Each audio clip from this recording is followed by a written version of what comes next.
What's up, guys? This is Josh here at JTech again. We're going to go ahead and do a battery cable volt drop test. We're going to test both the positive and negative cables. I'm going to start with the positive. We currently have the vehicle hooked up to battery power right now, or the charger, to keep the battery alive.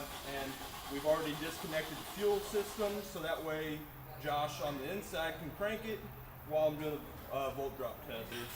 So I'm going to go ahead and take one lead, put it on the positive. The next lead I'm going to put on the positive side of the alternator. And then I'm going to ask Josh to crank it. Hey, you crank it? Alright. So I saw about 60 millivolts. Then we're going to do the starter as well. Go ahead, Josh. Alright. So I saw about 170 millivolts on that one. Next I'm going to do the negative. So you do the same thing, just the negative cable and the negative terminal on the alternator. Go ahead. Okay.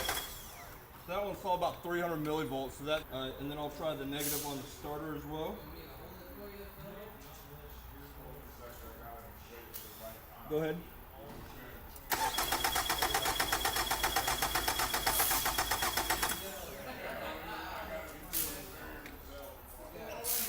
Okay, one more time.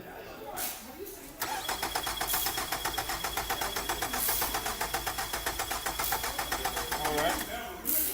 On that one I saw about 250 millivolts. What you're going to do is the negative between the negative terminal on the battery and the casing of the alternator. Go ahead, Josh.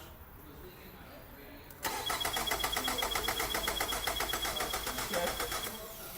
So about 270 millivolts there. The negative to the casing of the starter. Go ahead. Alright.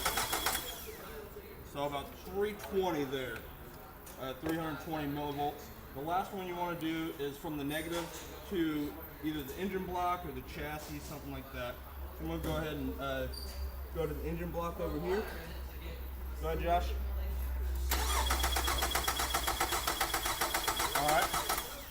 So that one saw almost 300 millivolts. So I'll need to do a volt drop test on battery cables. Thanks for watching.